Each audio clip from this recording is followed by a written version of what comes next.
Hey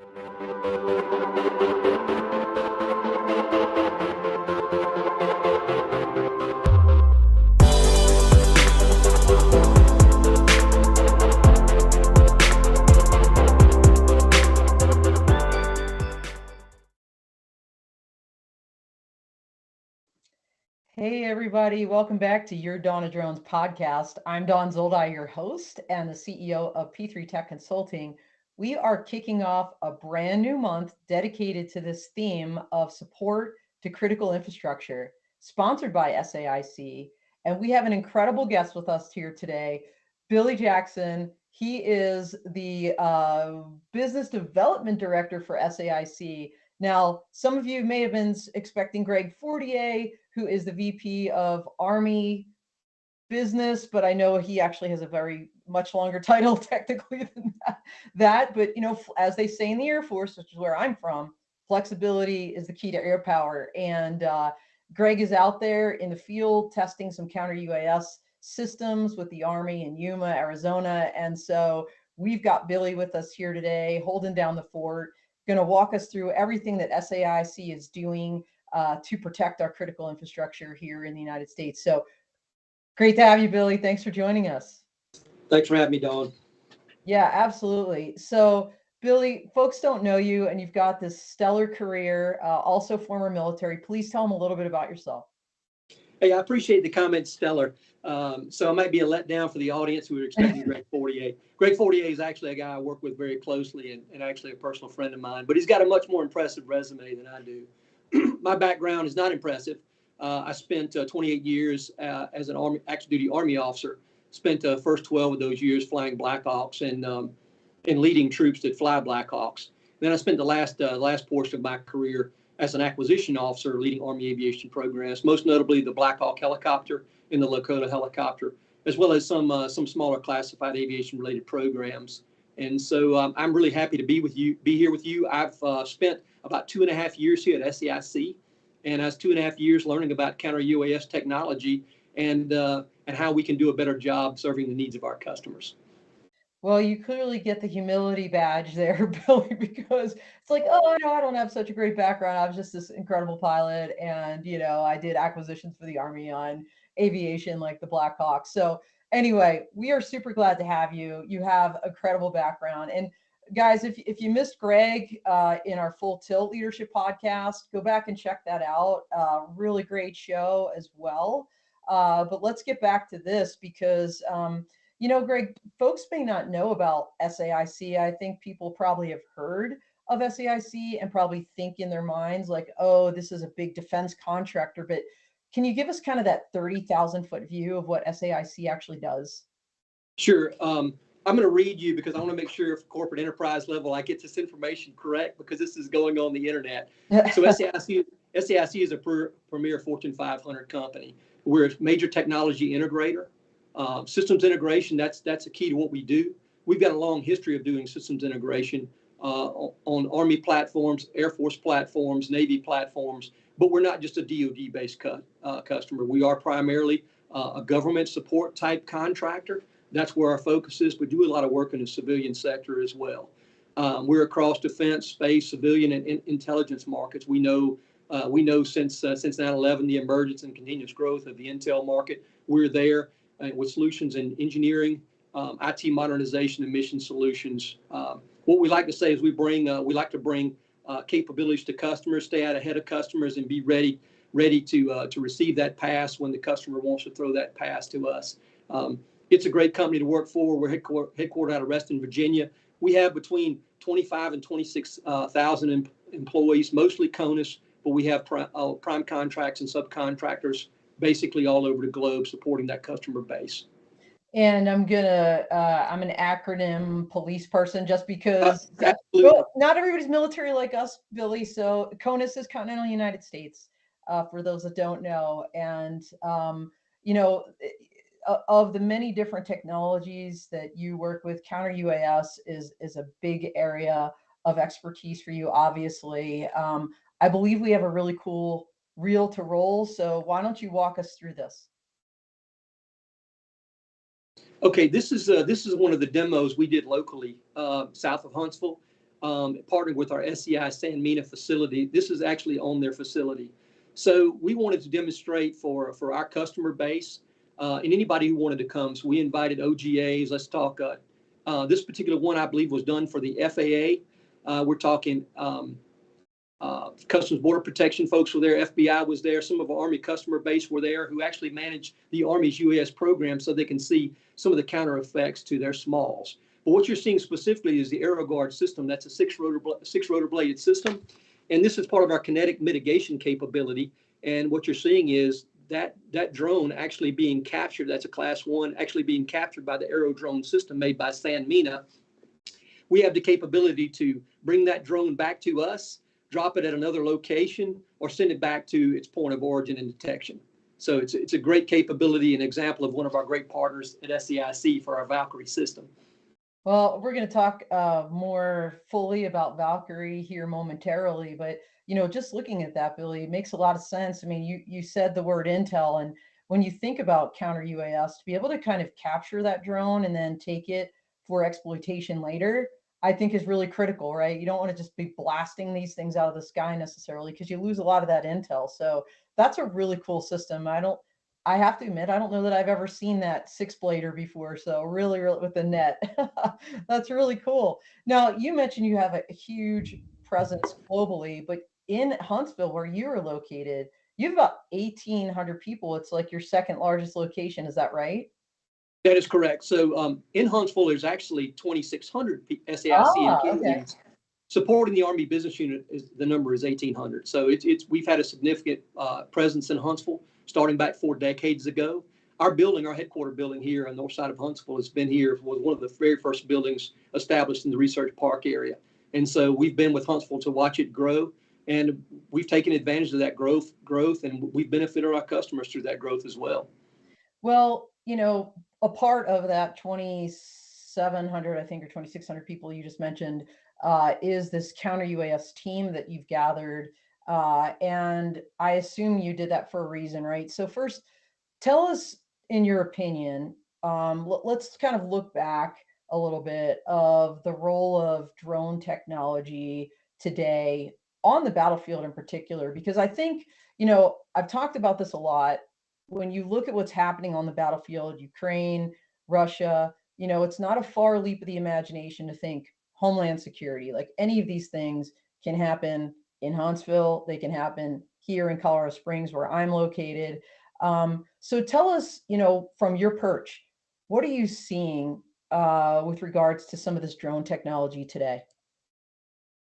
Well, I like to focus on. Well, I don't like to use the term threat. I like to use the term risk and risk management. And Okay. so I think a lot of our information really comes from our customer base. So we engage all aspects of customers, from civilian organizations, pseudo-civilian organizations, municipalities, OGA. Think Customs Border Protection. Think most people don't think of the Corps of Engineers and the requirements they have to manage and protect critical infrastructure to our nation's commerce. Yeah, Right? I mean, dams, right? I mean, by the way, everybody, if you don't know this, I used to teach Homeland Security at Colorado State University of Pueblo.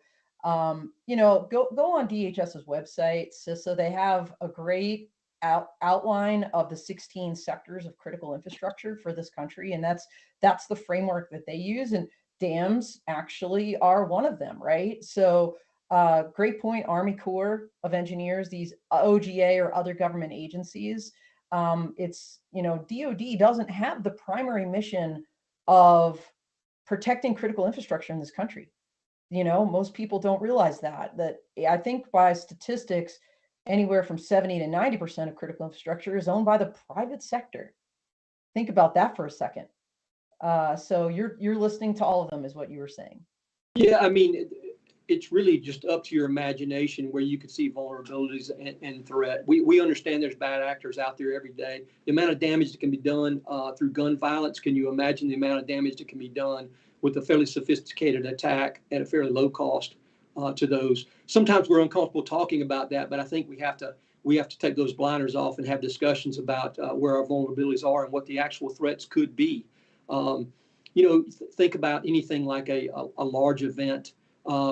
Down here in Alabama, SEC football is king. every Saturday during football season down in Tuscaloosa. That stadium's full of 110,000 people. And it doesn't take much of an event to cause a secondary event, whether it be trampling or whatever, that would cause a significant loss of life. And as important, the feeling amongst our population that we're not as safe and secure as we thought. And based on what we saw during 9/11, the overall impact and the second and third order effects of events like those. And so it's like you say, it's not just other government agencies. It's not just municipalities and large DOD customers. It could be private sectors. It could be critical infrastructure. You can knock out power for 6 days and significantly affect the revenue, commerce, and freedoms of the American people on a very small scale. Yeah, I smiled as you were talking about the stadium there, Billy. So everybody out there, another commonality that Billy and I share in our background is we were both graduates of the Air War College, which is in Montgomery, Alabama. And having lived there for a year in Alabama, there's two questions whenever you meet somebody from there. They'll say, number one, what's your church home? And number two, Auburn or Alabama. That's it. Like, those are the only two questions they need to know about you. So no, absolutely. Football is king down there. I totally agree. And so protecting that is important. And, you're talking about some of these kinetic risks. I'll use your word, risks. But, there's a lot of other risks to critical infrastructure, even things like espionage.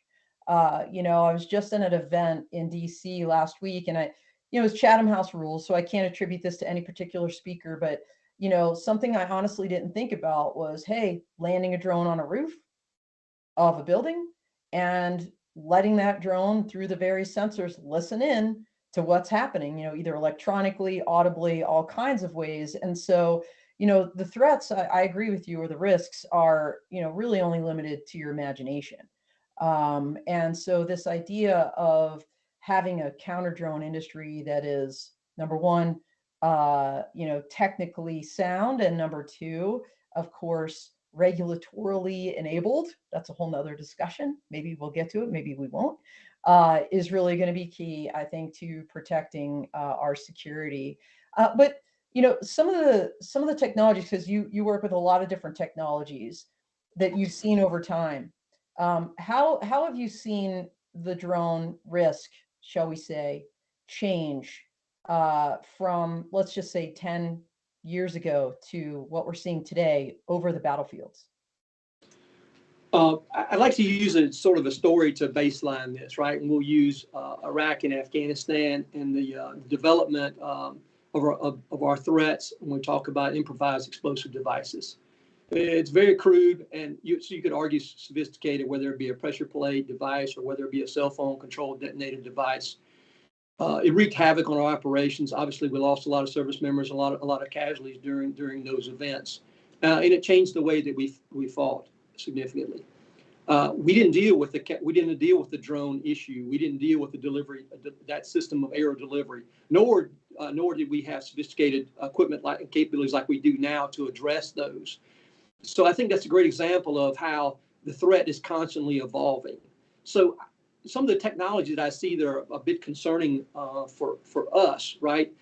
Being a provider of counter UAS is we have different ways of defeating. We have a layered system. We can detect it via radar. We can detect it through RF signature. We can detect it through EI and IR capabilities. Those are all great layered systems, and they allow us the ability to see those. We can actually identify any drone in our database that's sold on Amazon, right? Majority of which I believe are probably made and exported from China. But what about that person who's fairly sophisticated and can build his own drone with his own control, with his own radio control frequency that's not listed in a particular database? It's difficult for anybody defending against a threat to understand, is that a friendly drone, or is that a kid just got a drone for Christmas and doesn't understand the rules for where he or she can fly that drone, or is that an actual true threat? And I think going back to your discussion, right, with landing something on top of a building, the concern is that not only do you have to detect that threat, you have to identify that threat, and you have to make sure you're managing your mitigations within the current laws of this country, which I think is a topic we should probably get to at some point outside the technology if we have some time. But another technology we're concerned about is fully autonomous capabilities. So a drone that's programmed to navigate without use of GPS or an RF signal to a location and execute a mission fully autonomously. Now, I'm not a conspiracy theorist, but we all know AI and ML is on everyone's mind. We know that facial recognition, vehicle recognition, building recognition can be built into these capabilities. There are actually companies out there that can use LiDAR and processing capability as a way of navigating versus using a GPS signal, which can be jammed by our system or a number of vendor systems.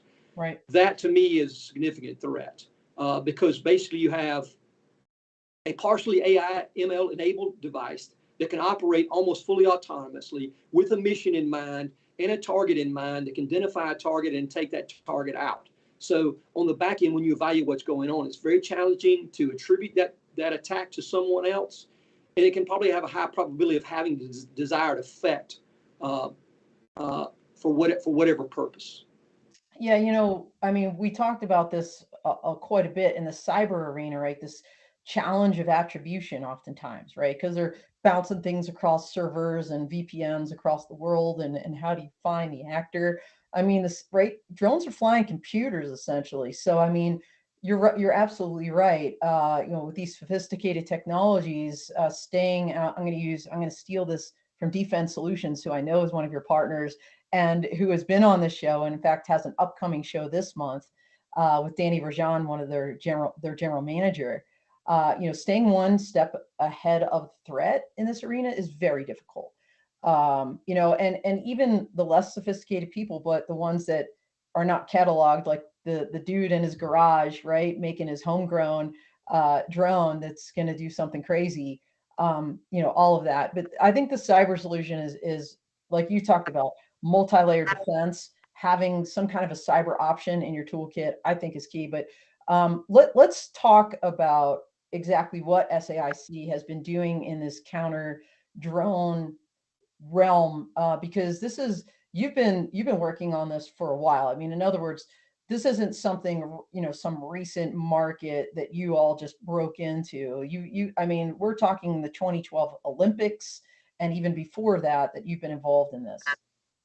So we got into this business through the larger umbrella of force protection, right? And so force protection in Iraq and Afghanistan, think gate security, think about systems that would provide updated information and quick. I can't go into details because some of those systems are classified, Sure. But the importance of ability to observe, detect, neutralize particular threats. So through that, we got into the counter UAS business. Now we have a system that we do through one of our contracts here called the Medusa system. It's primarily for the Air Force, and it's used to protect areas that the Air Force deems are a high risk to these types of events. We learned a lot from working with the Medusa program. Our engineers here in Huntsville still support the Medusa program, but we thought, hey, listen, if we clean sheeted a design using available innovative software technology and capabilities, I think we can do it better. Now, the Medusa system is a great system. The Air Force customer loves that system. But what we're seeing amongst our customer base here is we want an open systems architecture that allows us to quickly integrate new capabilities. It's different from the way DoD, which is our primary focus right now, it's different from the way the DoD typically does programs of record. They typically want to buy everything as one big thing, and they want to own it for 30 years, and they want to sustain it for 30 years. Right. And they want to train their soldiers on the exact same system. I don't think with the evolution of threat and technology, I don't think that's the best approach, and that's not the approach that SAIC is taking. When you look at our capabilities and what we bring, I call it the menu of options that we can bring to the table. I think that really supports the menu of the myriad of customers, and the customers' requirements and the customers' limitations, whether that be the environment they're operating in, what they can do at their location based on either law or the environment they're operating in. I think we bring a great option for the customer. And sometimes customers go, well, I like to see, a branded system of all the components, and not just, you're making a C2 system and I've got I've got all these other sensors and effectors that we consider to be best of breed as part of it. And I would just tell that customer, not one vendor makes all the Army's aircraft, all the tanks, all the weapons, all the personnel carriers, all the aircraft. The Army decides who makes the best one of those things and integrates those into a combat force, all the way down from squad level, all the way up to joint level. And we think that is the approach that we're taking. Bring the best of breed, sensors and effectors, to bring an overall integrated capability. And we think that's the best approach for our customer, and where we might differ from some of our competitors. Well, Billy, hey, look, in the last couple of years, the DoD has been trying to pivot. It's really hard to get a giant organization like that to pivot. You know this, right? Having been in it and involved in it. But this idea of MOSA, or modular open systems approach, I think they get it. I think they're trying to, in their RFPs and their solicitations, trying to incorporate that, the plug and play. You see a lot with DIU, Defense Innovation Unit, the Blue framework, where it's actually a requirement, for those companies that they are able to integrate. And so the approach you're taking is spot on. That's exactly what they're looking for. And I do have to make one other comment from what you just said. I always crack up when I listen to these names. I don't know who sits behind the desk in the Air Force or across the DoD making up these names like Medusa. I just remember there was one, they put it out, the Gorgon Stare. It was a sensor suite. Maybe it was part of the Medusa platform. I'm not sure, but I love the names. Hey guys, keep them coming. Speaking of keeping them coming, I know you guys are out there. We can see you on LinkedIn, on YouTube. So don't forget that we are live. And so if you have questions for Billy, if you've got comments, just even tell us where you're from and give us some positive encouragement. We love all of that. So we'll be standing by for the first brave person to jump into the chat today, but we know you're out there. So that's awesome. So you mentioned all of the things you've been doing, but you have significant expertise in this field for counter UAS in particular. Do you want to tell us a little bit about the team you've compiled there at SAIC to do this work? Sure. And I can't, I think there's an opportunity for us to talk. Maybe in a slide we can talk through some of our teammates. For our internal team, really, this is just I like affectionately call them software engineers, and that's exactly what they are. They're amazing. So these are guys who can go in there and they can code for hours and hours and hours. They come up with great ideas on how to improve the user interface, and but they're also the guys that go out to Yuma, get their boots dusty, sit out there for hours on end waiting for their test event to occur. They physically set up the equipment, and this is not an easy task in some very, very challenging environments, right? If you've been to Yuma, you know what it's like. It's either hot or it's cold, but it's always dusty and it's always windy, and it's always hours of boredom, with 2 or 3 minutes of sheer excitement, right, as you're able to detect and engage targets, and it's absolutely a wonderful event. But I think there's some of the best in the best. I like to highlight one of our guys. I won't call him out by name because his head is already big already. We were down at Soft Week a couple of weeks ago. We did a demonstration of a Valkyrie system. We had a lot of soft customers come up. And when you say soft, you're talking about special operations forces. Special operations that support the different soft organizations down in SOCOM. You can always tell them because they only have their first name and their last initial. You're never sure whether it's actually their name. And they always ask a lot of questions. They don't provide a lot of information, and they don't provide their card. They are, but they're great, to be sure. It's great engagement opportunity because I think for a customer base, they're very forward thinking. They see things in a different light. They like to move rapidly, and they're engaging threats all the time that most Americans don't know about. Yeah. And so one of these individuals came up, and he had a good extensive background on software, and he really took our tech into the deep water. And I watched him just answer every single question and take this individual into the deep water. And the SOCOM representative looked at me, knowing that I'm not a technologist, and said, "Hey, this guy is really, really smart." And just a shout out to our team. They are really, really smart, but they're also very hardworking and dedicated to this mission. And I'm very proud to represent these guys. Well, and they're also award winning. So I want you to tell us a little bit about your Edison Award win. Okay, I want to make sure I get this right. Because I got some talky points. But this is not the first award that we've gotten. And I want to be cocky because I had absolutely nothing to do with the Edison Award.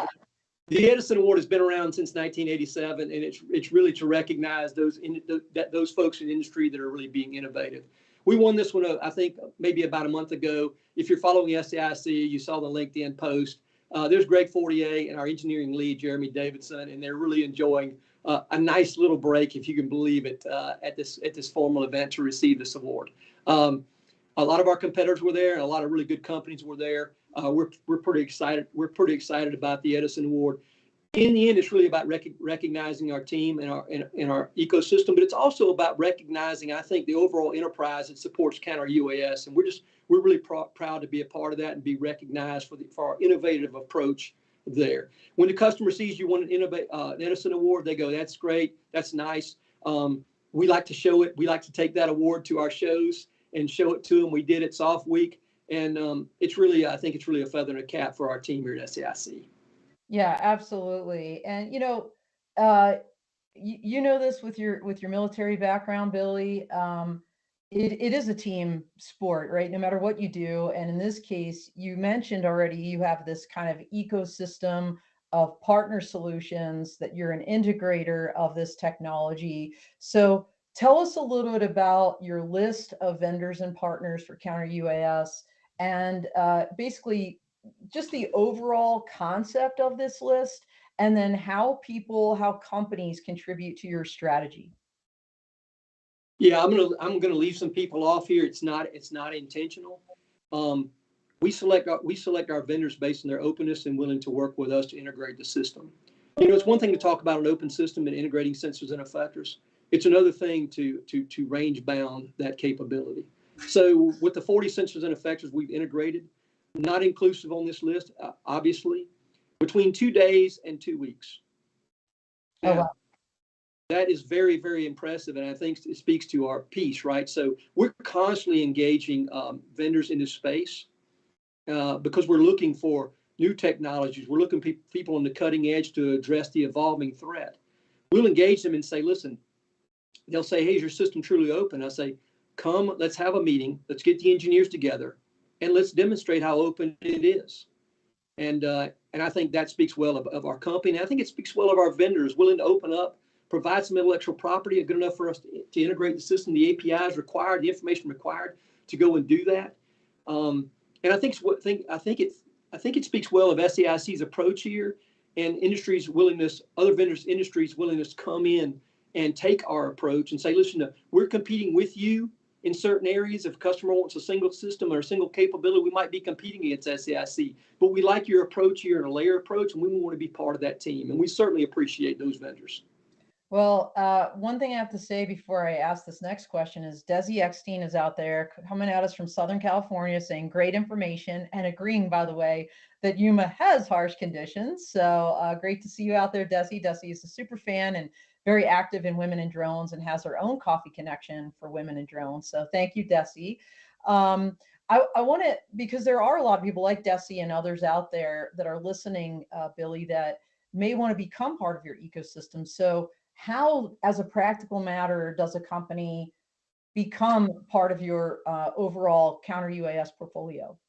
I would say, we're a large company, but we act like a small company in the way we move. It's simple conversations. It's not going through the top down. It's direct communications. I'm the business development director for counter UAS programs. I'm always available. I think my information is going to be shared in the transcript of this. Jeremy Davidson is our lead engineer, and he takes phone calls all the time. When we're at trade shows, we get cards, and we try to put deals together in terms of come and integrate your system.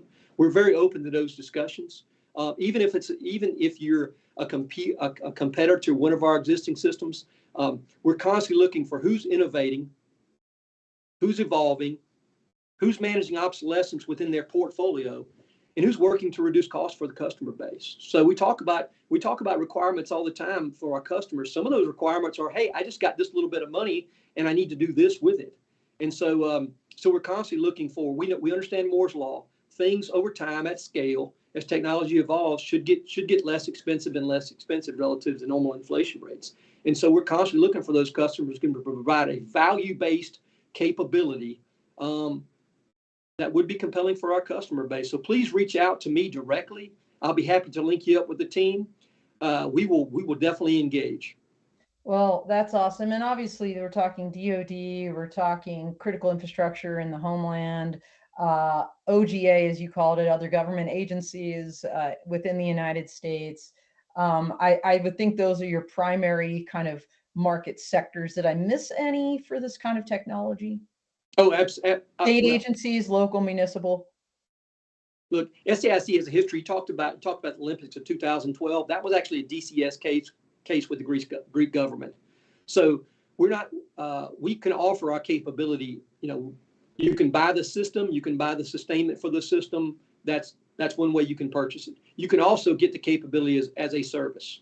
So if you wanted to define what the service was in terms of its capabilities to mitigate, all the tenets of our counter-UAS capability, and you want us to come in and set it up and run it 24/7, we can absolutely do that too. We think a large market, and I won't say it's untapped because it has been tapped for our capability, is the foreign military sales or direct commercial sales market. If you look at areas, there's plenty of use cases. A lot of them don't get news. I think a lot of times we choose not to address wicked problems in this country and other places, right? We know that UAS threats are out there. We see it, I won't say every day. Sometimes we don't even see it. A lot of it lives in the classified world, but we know that it's there. But it's a tough problem to solve because we have to do the balance of the risk management, right? What's the probability of it occurring versus the cost, and what are the effects of that occurring? And some people would rather put their resources somewhere else. I think it was a couple of years ago, we saw an attack on a Saudi Arabian oil refinery, oil production facility that was caused significant interruption in the capability. I think there's customers there that deem themselves targets, whether it be individuals at high levels of government or whether it be key infrastructure that not only has impacts on that country, but has ripple effects all over the world. We're working every day to try to engage that customer base in the Mideast and anybody else who wants to protect their critical infrastructure that's key to the world commerce and global trade. Well, that makes an abundant amount of sense. And, you're talking about investment, Billy, and getting back to that regulatory discussion, the lawyer answer is, where can you operate? It depends based on what authorities and what approvals you can get. And, perhaps in Saudi Arabia, especially after attack, like what you just mentioned, they and I remember, I think it was Saudi or maybe it was UAE, had a similar drone attack and just shut down the airspace completely. They said, no drone flights here anymore, period. And, that's not a scenario that you want to have, right? But getting the regulatory, the legal regime right, I think is so key. And I think that's why if you're seeing a reluctance in the United States, that's why, right? With people with limited budgets, they might realize there's a risk here, but hey, if I can't employ this technology because I need FCC approval, the FAA hasn't figured out the rules yet. They're just doing an aviation rulemaking committee now, and according to most of these OGAs in their interagency advisory memo that was written several years ago, if you even try to detect using RF or similar technology, you're violating a whole host of federal criminal statutes. And so, this needs to get fixed. I know you're in violent agreement with me on this. And so I hope someone out there is listening, someone, congressional staffer, someone in Congress. FAA reauthorization is coming up this year. We've got other opportunities in Congress to make a difference. These limited authorities that we have on the federal side are sunsetting again in September. And that is not a place where we want to be. And, just giving it to 5 federal agencies and, of course, them hamstringing themselves with very strict, abundantly strict policies on how to implement that's a whole different discussion. Okay. But not giving any authority to state, local, tribal, territorial first responders who in any kind of terrorist event are the ones that rush to the site. It's mind-boggling. Yeah, can I just hit this nail one more time? Yeah, I would love for you to.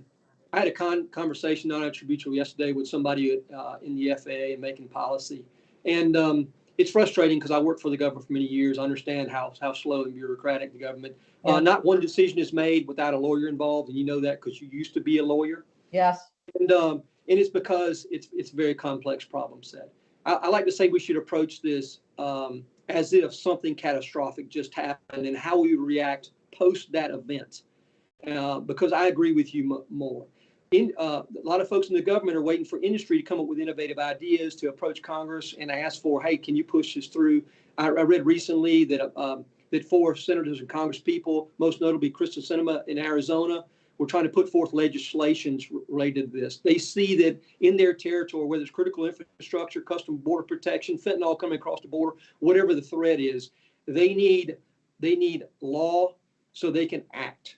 And something that cuts across the state's federal law that they can act, because we can't let this continue without a capability, because an event will occur, and once it occurs, we're going to ask ourselves how we got here and how we let this happen when we could have acted in a preventative manner. And I could not agree more.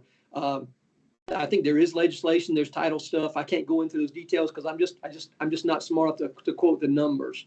But I think the government has to take the lead here. And I think each agency, whether it's OGA, DOD, DHS, they're all looking and admiring this problem set. We need Congress to take the lead, identify this as a threat, and push through some legislation. I think what we need, Dawn, is just a start of momentum and start moving. Absolutely. I love your term, admiring the problem. We've been doing that for years. Hell, a drone landed on the White House lawn in 2015, everybody. Seriously, if that was not the wake-up call, I don't know what is. Unfortunately, I agree with you, Billy. We talked about this, and I don't think, I'm not going to, again, attribute this to a speaker, but we talked about the big tuna. Do we have to wait for the big tuna event to make a change? And sadly, that seems to be the way our government operates. It takes a Katrina for FEMA to reorganize, right? It takes a 9/11 to create an agency like DHS, which, by the way, everybody, Congress in an Appropriations Act a couple years ago actually appropriated funds for DHS to create a counter UAS czar position.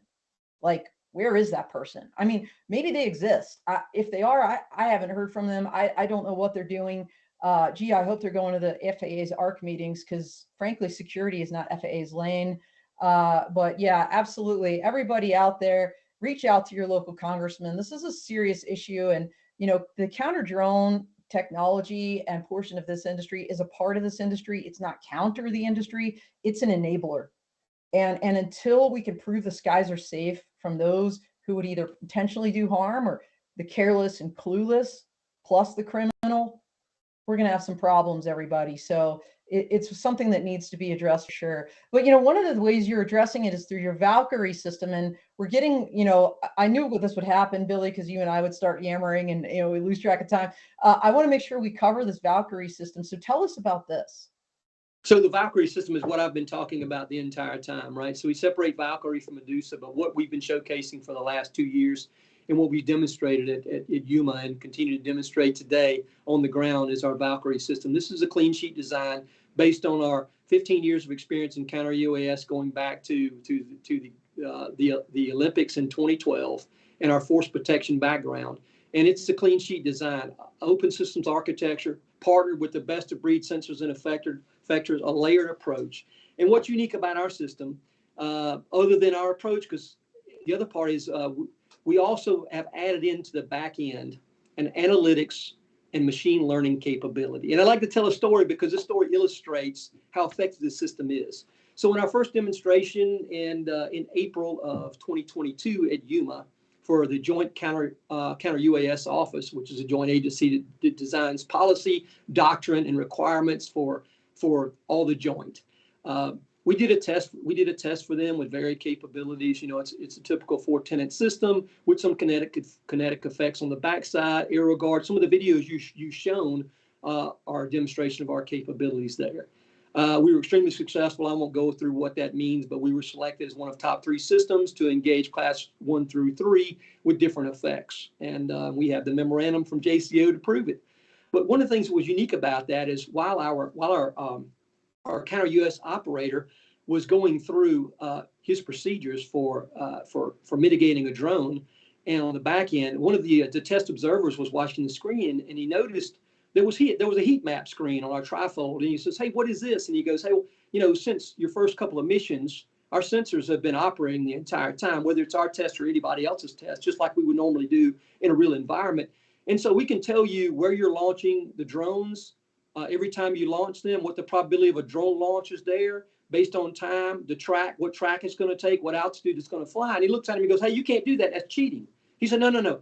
This is not cheating. This is what we bring to the table in terms of analytics that push back into the machine learning that makes decision making for the operator that much more effective. So it is a great example of us bringing innovative technologies that this company brings to bear back into a system and demonstrating the importance of things like AI and ML.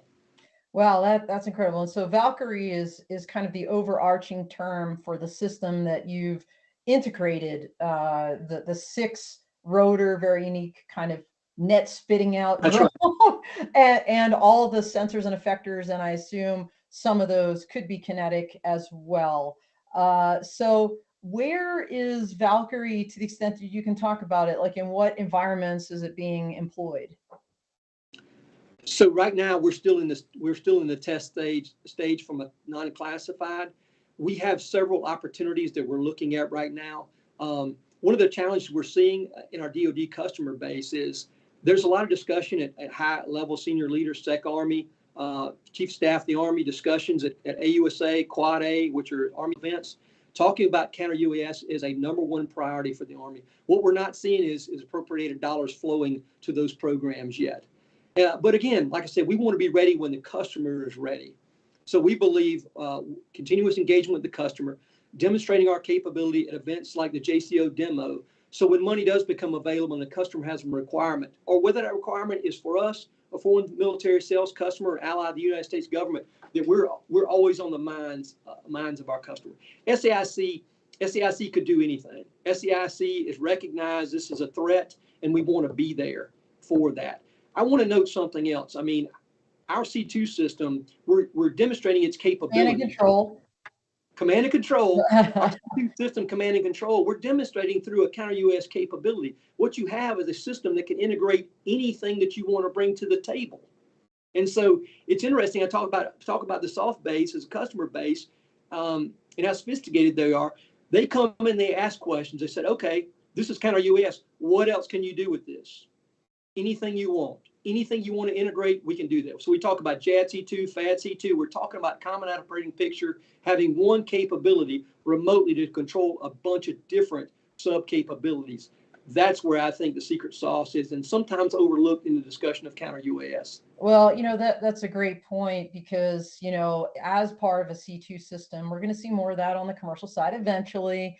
Once we get a beyond visual line of sight rule, one operator to many, you're going to see more of these remote operation centers, just like the mimic what you see in the military, doing the pipeline inspections, doing drone deliveries at some point, right? So there's a lot of different applications, I think, for what you just said, Billy, and it makes a lot of sense that counter drone is a part of that and integrated holistically into the entire system.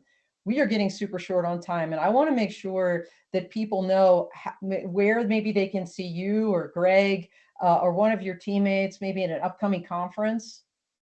Yes. So, SAIC supports AUSA. Obviously, a lot of great vendors do. It's a great organization, a great cause, and it's a great opportunity to engage customers, understand requirements, and senior leaders.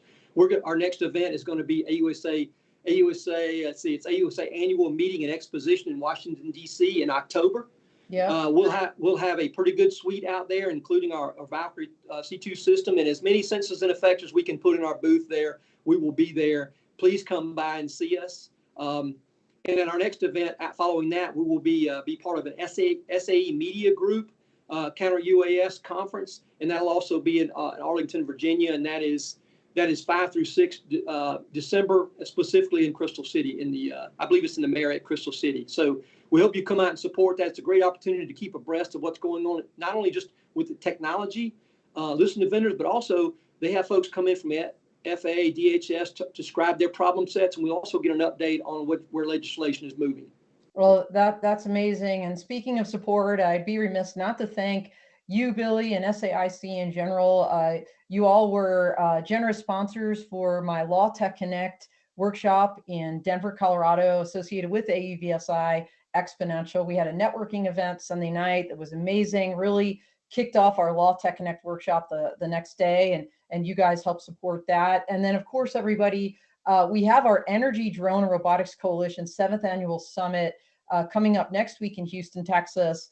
On Monday, June 12th, from noon to 5, is my first inaugural Law Tech Connect Workshop Energy Edition. I still have VIP delegate passes for free. Please DM me, email me, reach out, because you get not only access to my workshop, you get a copy of my Unmanned Safety Institute drone law textbook, you get access to the main event and 2 happy hours, all for free, no strings attached. So please, please, please join us. It's going to be amazing. And SAIC is our silver sponsor for that event. So thank you for your support. We're going to have a phenomenal security panel for that. All right. We're like 1 minute over, and my producer is going to kill me, but I'm still going to ask you, Billy, what are your closing comments? What do you want to tell people before we close out? Yeah, I'd really just like to thank the audience for taking their time to view this podcast, and for anybody who's dedicated their time to address this emerging threat of and be in the counter UAS space. Awesome. And I believe we popped your contact information up there, everybody. So that is all she wrote for now. Thank you so much for joining us. This was an awesome conversation. Everybody, we are out here.